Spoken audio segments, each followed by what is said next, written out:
The TF2 fanbase has been looking for something, anything, to make TF2 feel new again, to feel fresh again, for some time now.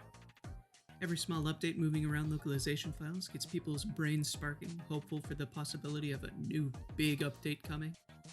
So far, each and every time, people have been let down. When is the heavy update?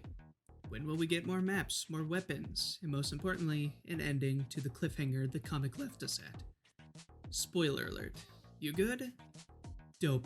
The administrator used up every last bit of Australium on the planet to get an hour of youthfulness to do something. We don't know.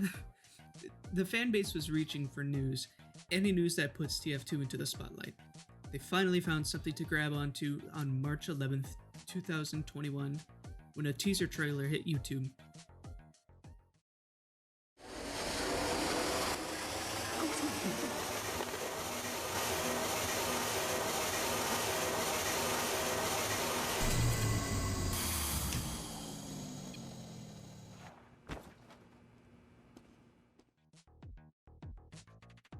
FACEIT, the esports platform with over 15 million registered users, was welcoming in a nearly decade-and-a-half-old game and its entire user base.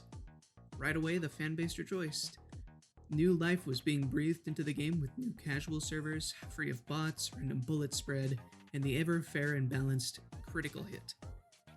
The new servers were going to be running a brand new 12v12 casual experience with the fixes stated above, along with some new missions, which are sorta like the Jungle Inferno contracts, and prizes that you can redeem points that you get for playing the game for.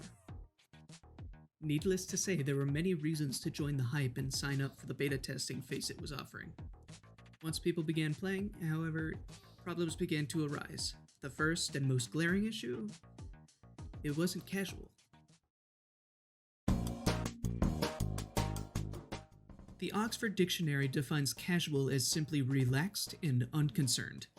For most players that tried out the beta, those are the last words they would use to describe the experience. Unusual clad soldiers were flying around at breakneck speeds, killing you with their Hail Zone original rocket launcher with 273,000 kills on it named Ballbuster, before running back to a medic that hasn't released left click since first latching onto him. This was the most intense, high-pressured, frantic way to play TF2 that they had ever seen. They felt they were given false promises from the FACEIT team. On the other hand, people who regularly played Sixes matches against some of the best players in the world were surprised. 24 players on a map at once was chaos. A chaos they could enjoy. Snipers were giving them a bit of a challenge. They couldn't just walk out in the open like they could in a Valve server. They had to think. Not as much as if they were in a comp lobby, but enough to have a good, relaxed, unconcerned time with a bit of a challenge as a cherry on top. The core issue here is that there's no one definition of casual TF2. FACEIT drew everyone in with the promise of being a botless, critless casual when there's no way everyone plays casual the same way. It was a lot to promise, and they initially failed on giving that experience to everyone.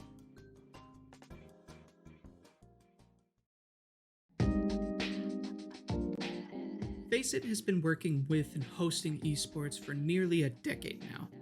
One of the things that they must have figured out is matchmaking, filling up servers with people who are of equal skills so that no one feels outmatched or useless. Unfortunately, one of the biggest issues with FACEIT is its matchmaking system. Players who aren't as experienced in TF2 are consistently getting matched against players who have tens of thousands of hours in the game, have maps memorized, and kick major league ass. When these newer players get steamrolled like that, they lose interest in playing on those servers, which may as well be competitive, or at least in their eyes. And while I've never felt this, mostly because I'm bad, those god tier players don't have any fun when they're steamrolling the other team over and over. There's no challenge there.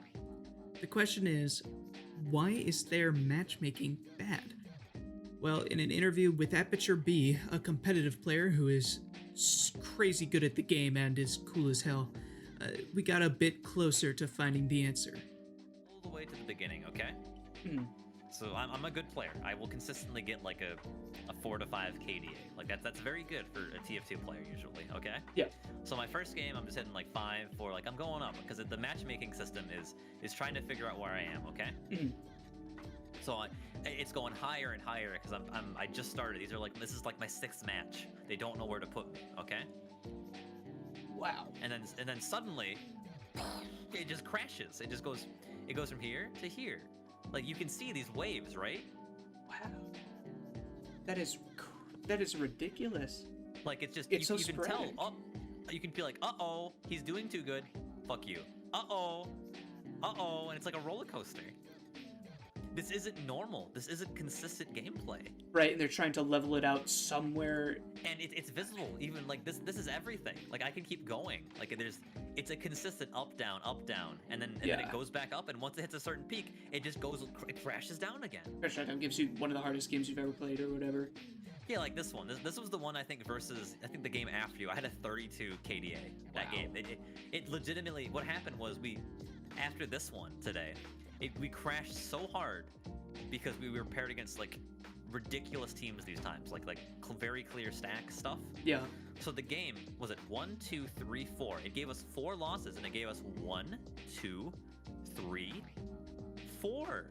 It gave us 4 games where they were so easy we couldn't it didn't even matter if we were playing. And then after the 4th one, wow, Down to 3. Oh, Wow. no, but that's consistent. That's consistent. Watch this. 1, 2, 3, 4. Lowest. 1, 2, 3, 4. Lowest. 1, 2, 3, 4. It's still low. Yeah. 1, 2, 3, 4. Lowest.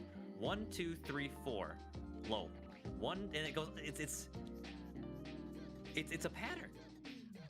FACEIT was trying its best to force people's win rates to be about 50% as a way to balance matchmaking. Not inherently wrong, the system could work. The issue shows its face when you introduce parties to matchmaking. That's the only criticism I can give FACEIT. I stream on the platform all the time. I get a lot of support. I get a lot of people into it all the time. But I am vocal about the matchmaking because I am a very high level competitive player. I have placed very, very high in the past, and I'm one of the best heavies in the entirety of the game. But when I solo queue, for some reason I'm paired with people who have played like 20 hours, while the entire enemy team is like 7,000 hours, covered in badges, like queues and stacks, and I'm just so confused at why they have that and I have new players, because it's consistently both ways like that, as in like you'll never have a competitive 6 stack with 6 new players to try to balance it out. It'll always be one team completely full of 300 matches completed, 90% win ratio players versus another team who has an average win ratio of like 4 or 40% and like 50 matches. It doesn't try to mix them, and I'm so confused. For some reason, having more than 3 people in the party seems to make the matchmaking system forget everyone in the party and their stats and look solely at the party leader's statistics. If you had a party of 5 incredible players, the system seems to take the god tier party leader and match them up with players who are much worse than them to try to force this 50% win rate. Then, if the team they're about to get matched up against is made up of a bunch of decent players with about a 50% win rate, they're going to steamroll them while being carried by a god tier 5 stack. How do we fix this issue? Well, one possibility would be to make a completely separate queue for the people that are in parties. That way, the individual queue would be balanced out much more evenly. The one god tier player would get cancelled out with a newbie. Granted, I'm no matchmaking system designer. The system may not be perfect. The main issue is that the one that we have right now is just not working.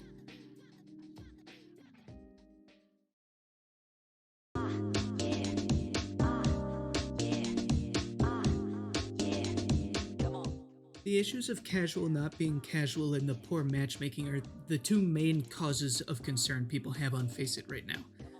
Other smaller issues that can supposedly be fixed much easier include, but are not limited to, the lack of servers. This issue has a very high probability of being fixed and soon. Laggy servers should be fixed by what's above. large queue times, FACEIT's anti-cheat mining Bitcoin. Well, not really, but man, does it take up a lot of your computer's memory. AFK players, people cheating in the ladders. This issue should be able to be solved with in-game vote kicking, though I don't know if they're planning on implementing this. Lack of communication with devs. This is a big one for me. They have released big blog posts about the things that are going to be fixed, but they never seem to say what they're going to do to implement those fixes, and they don't say much outside of those blog posts. One of the most important things devs can do with their players is keep a communication line open with them. Look at how Valve's silence has been with the TF2 player base. Both of them are going absolutely batshit crazy. and God, it's not good for either side.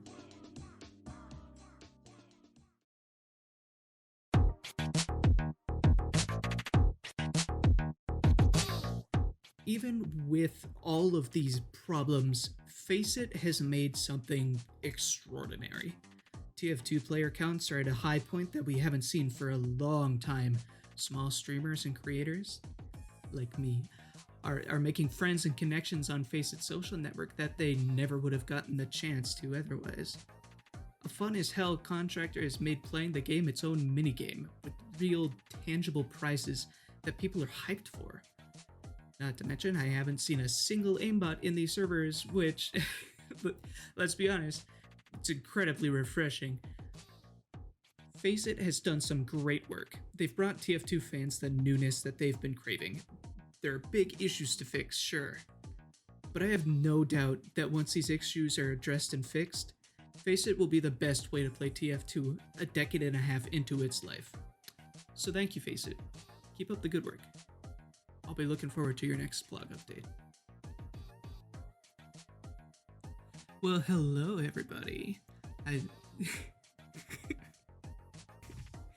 What you think of that video? That's something new, huh? I'm probably gonna start doing more essay type videos like this. I think that they're a lot of fun, and honestly, I really enjoyed doing research for it. I gotta give a huge shout out to Aperture B.